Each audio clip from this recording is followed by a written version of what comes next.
Just a quick comment. You could have Putin, Modi, Xi Jinping all favoring Trump. All that's missing is Temer. Then you have the whole BRIC lineup. We'll include U.S. in the BRICS. Yeah, you put the U.S. in the BRICS. Anytime. So thank you. My questions is a little difficult, but on September 30 now, the United States will given up the control or the oversight over internet. And this is, the Republicans is making a mess on this, and right now it's a hearing in the Congress.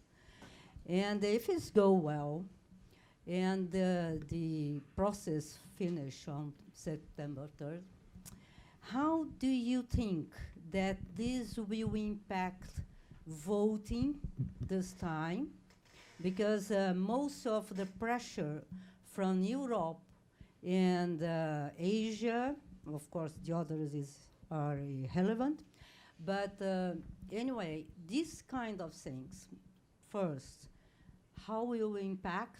Second, how turbulent this will generate, because nowadays the whole internet is, all the governments are depend on the internet, and how turbulence can be higher when you will never have other governments with a power and enforcement capacity to make it secure and stability and all those things. So that is a key point, in my opinion, for the future of turbulence around the world. And I'd like to hear from you. Thank you. Yeah, I like it very much what you said, all of you. And I felt that was very responsible, but somehow too responsible. What I mean by that is I'm trying to put down, no, if Trump wins, maybe a war, maybe not a war. Really, I think there are dangers there. When you take a person like, likes to be this person, which has the power of the office of the President of the United States, and you say check and balance and so on, really, it's not purely that. This person can take decisions that can cause the world even a war, or a style of even discourse, only wording, that create a lot of imbalances around the world. I think that with due respect about check and balances, and we shall overcome Trump, and fair enough, there is a long history in the United States, but there are exceptions to the rule. When you have a rule, I think we should be more aware of the dangers of this person that may, in a very well-balanced perspective, but still recognize that there is a problem there, or there may be a problem there, at least.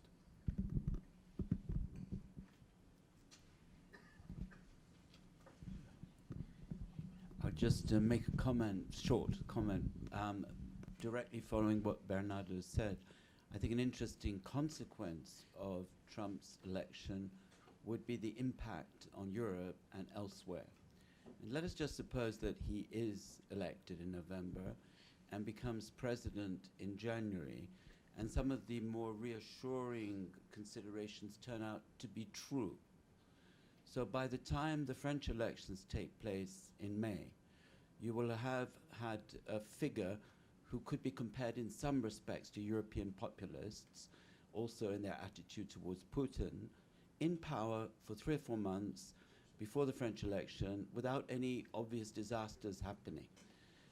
I think this could give a huge boost to populism in Europe and could perhaps even make the difference in some of the key elections about to come.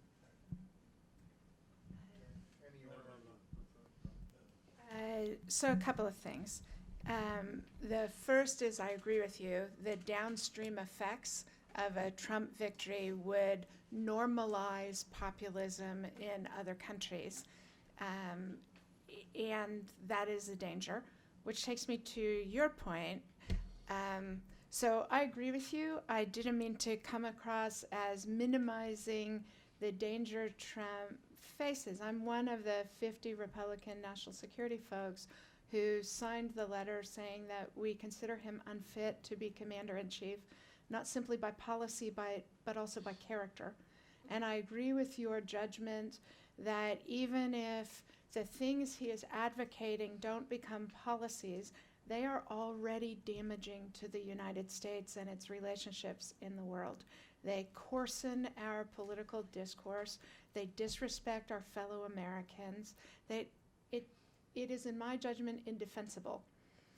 All of that said, I do still believe that the robustness of checks and balances, the American government was created by people who distrust their own government. And so this normal state of affairs is nothing happening unless you can create a political consensus to do something. And I think there are very strong antibodies in the system on both the Democratic and Republican side. Moreover, there are strong antibodies in the bureaucracy itself. And let me just take the case of the American military, since I do a lot of my work on defense policy. Donald Trump has advocated committing war crimes, right? Killing terrorist families. The Uniform Code of Military Justice in the United States holds individual soldiers responsible for their acts, right? I mean, since the Nuremberg trials, everybody has known that. There's no way the American military would carry out those kinds of orders. So there are not just the vaunted constitutional checks and balances in the system. There are procedural checks and balances in the system that the most important of which, actually, is the inability of the American government to keep a secret. Anything Trump had up his sleeve would so quickly be leaked to the Congress, the New York Times, and the Wall Street Journal that we would have a big, loud public discussion and people would rush to prevent it. So I share your sense of the danger, but I am more confident than you are that the system has hundreds of checks and balances built into it. Either on the internet or on Europe, or again on whether you're too responsible, all of you. And I'll add something later on the wall. I think that we have to take with some degree of caution all this rhetoric during the election period. That's why I put the special conditions of this election. Lots of things that have been said by all candidates. We should remember that at the beginning the Republicans had 16 or 17 candidates. And many things have been said and continue to be said until today, the question of TPP and others. This may represent a problem. But we have to take some or most of these statements with a grain of salt. This is a caution. And I agree that populism may be strengthened. And it remains to be seen how this will impact the U.S. Social fabric. Because we are used to populists here. We used to have one until recently. And we know what this represents. And if we are to take seriously what the candidates are promising in the social area, in education, and if they don't fulfill their promises, there will be a high degree of frustration as well in the States. So I think that in Europe you have populism today more advanced than in the United States. You have populist candidates there in several countries before Donald Trump. But if Trump wins, I think that their political position will be strengthened. I think the internet question is a very interesting one, and I think, you know, what you're seeing is basically the original U.S. vision for the internet, that it would be more or less a private, you know, open system. It would not be state heavy, and I think that is beginning to shift. And I think part of it is the U.S. itself. I mean, we, you know, with our own terrorist concerns, showed that we were, say, manipulating the internet to maybe for good ends in a lot of people's minds, but nevertheless not being necessarily upfront. And you obviously have the Great Wall of China, but now yesterday there was announcing the Great Wall of the UK.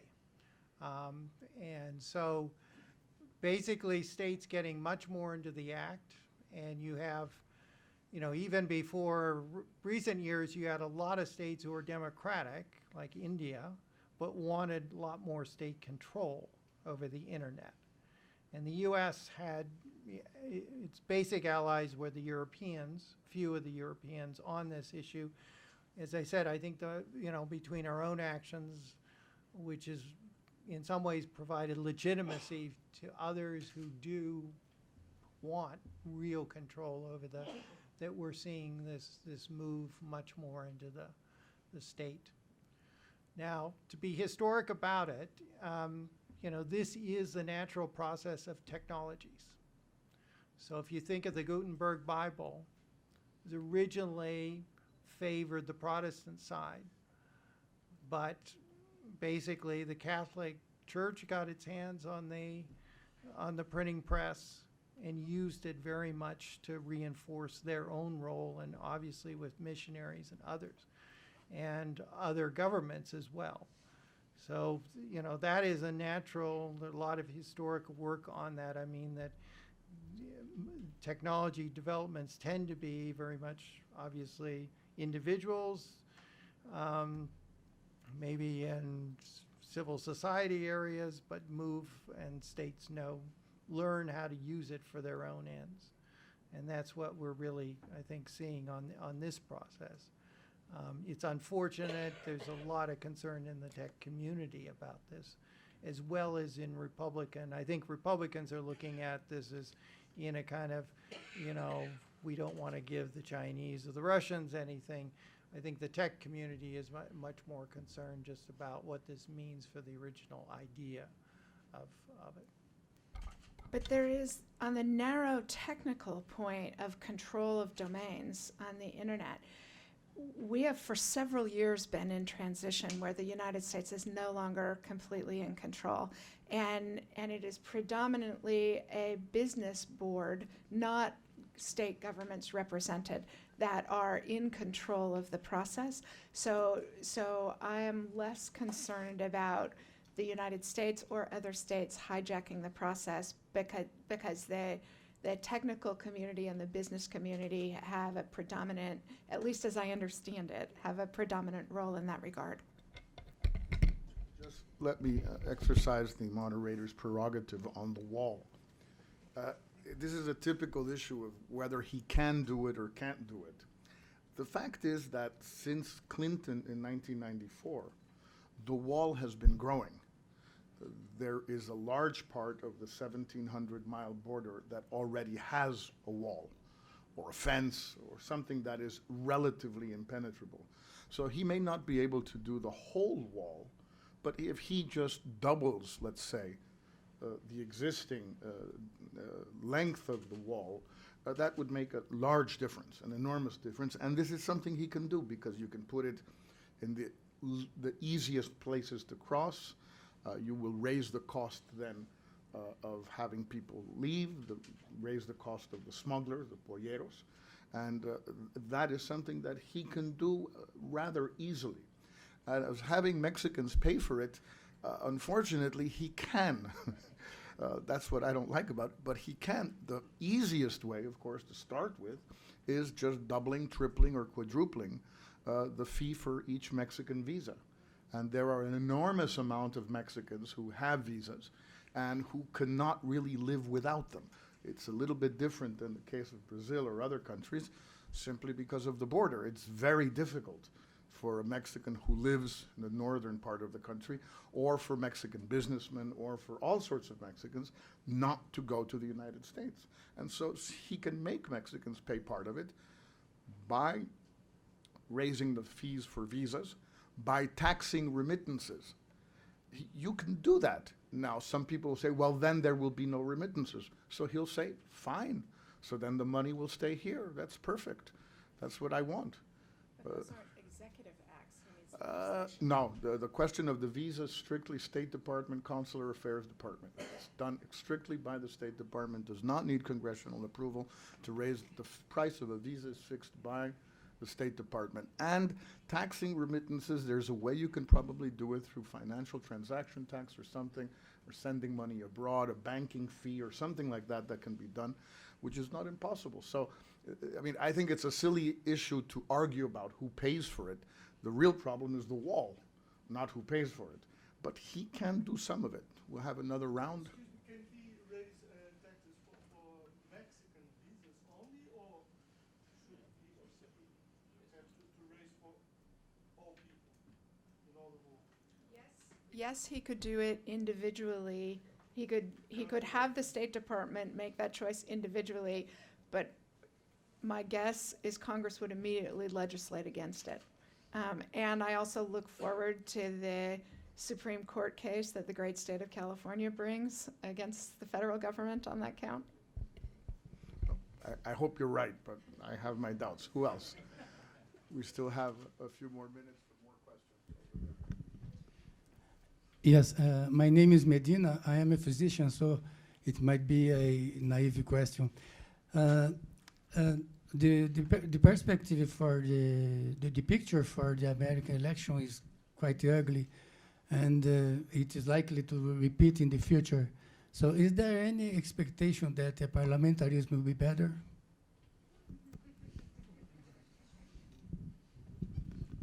Hi, sorry. My name's Colin. I'm with the Canadian Consulate General here in Sao Paulo. Just a quick comment and then a question. Very acute sense of Canada for us right now with everything going on in the U.S. and in Europe. We recently had a government elected last year who's been, contrary to our previous government, a bit more open on progressive issues and on issues such as refugees, where as the tide in the world seems to be in the major countries going the other way, it's something we're feeling very acutely as well with the election. And then the question I had was on the role of the media in the U.S. election. There's been a lot of talk in the last week or so on this question of false equivalence, looking at the scandals on both sides and how it's been covered in the media. I'm just wondering if it'd be interested in any comment on that and the role of the media in the rise of the Trump phenomenon. Thanks.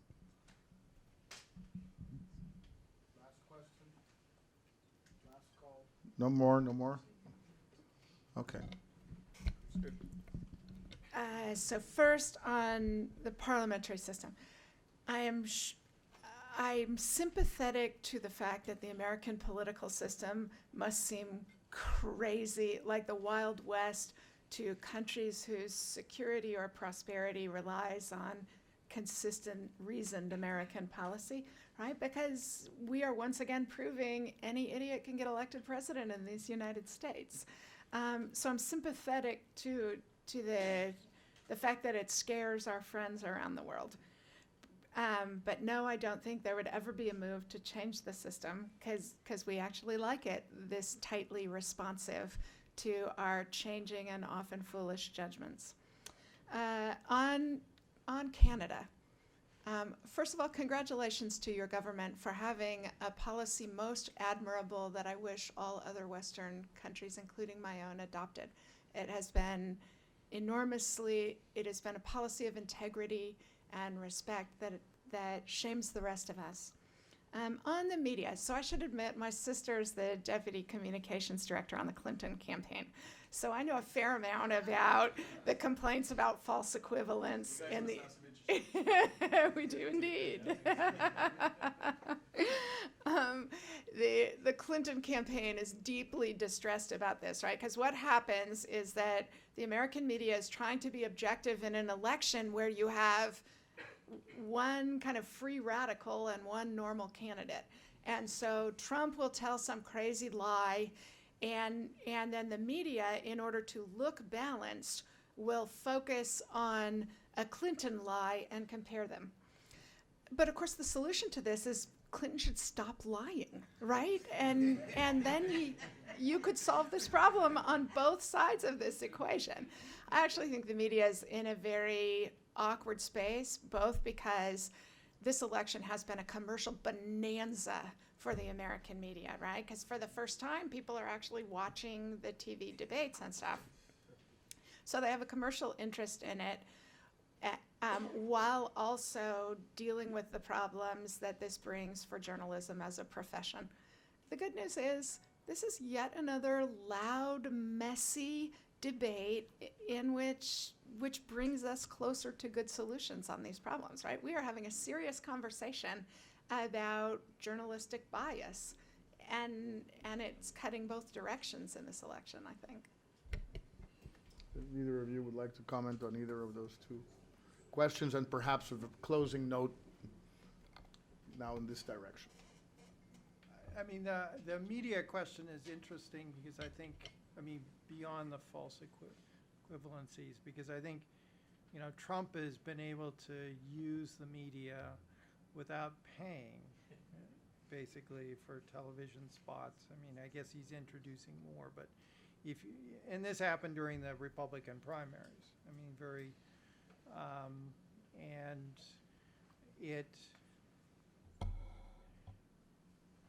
And as Corey was saying before, he hasn't also invested the usual way candidates do in a lot of effort in the big states, the battleground states, and has a very slender campaign staff, and in many ways has been able to use Twitter, so tweets a lot, much more effective than Clinton has, and really has shown his ability to use that media. I would say, this is, I'm not saying I like the message, but in fact how he has been able to use it is superior to the other candidates. And again, going back to this, on this strongman theme, that is what we find particularly with Putin's communication ability to hark on certain messages. Trump is really, as I mentioned at the beginning, is the one who brought up this issue with Sanders of the stagnant living standards. The Republicans before this have tended to want to dwell on the culture questions. And that, we used to hear endless arguments on rape and abortion. Unfortunately, in this campaign, we haven't. And that's largely because of a Trump. He's gone off the culture stuff, and it's much more focused on the economy and others. And I think, it's interesting what he has done with election campaigns. Hopefully, as I said, even though I don't support him and I don't think he would be a very good president, I think we do need somehow to deal with the problems that are affecting the vast majority of the U.S. public. And the system was not serving in any sense. We live in a democracy, and and the parties and the political system and the elite has to get back in connection with it. Part of it is that the elite lives in these coastal enclaves. They don't actually see what happens, for the most part, inside that. And the fact that after the 2008 financial crisis, Washington property prices didn't necessarily go up, but they didn't go down.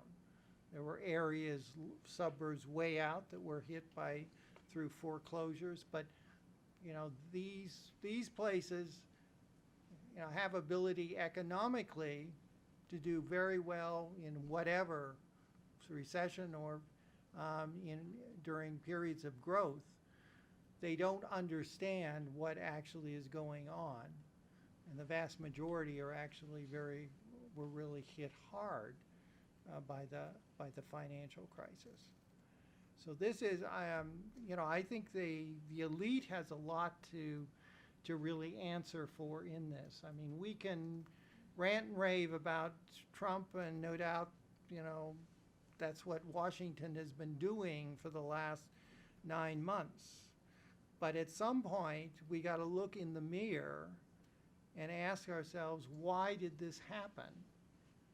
And, it's not as if, we're always right here, meaning the elite, all the think tank community and government and so on. There has to be some truth out there as well that people have, that somehow we have not been able to see or use.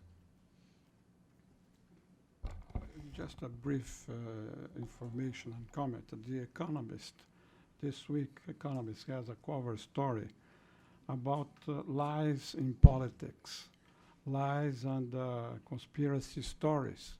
And this is affecting all countries in dealing with the media, because the story is told, and then it's a lie, and creates other stories, and the other candidate or the other country, whatever, has to respond a lie. And this is a very interesting development that is taking place all over the world. It's a good story in The Economist commenting on this this issue.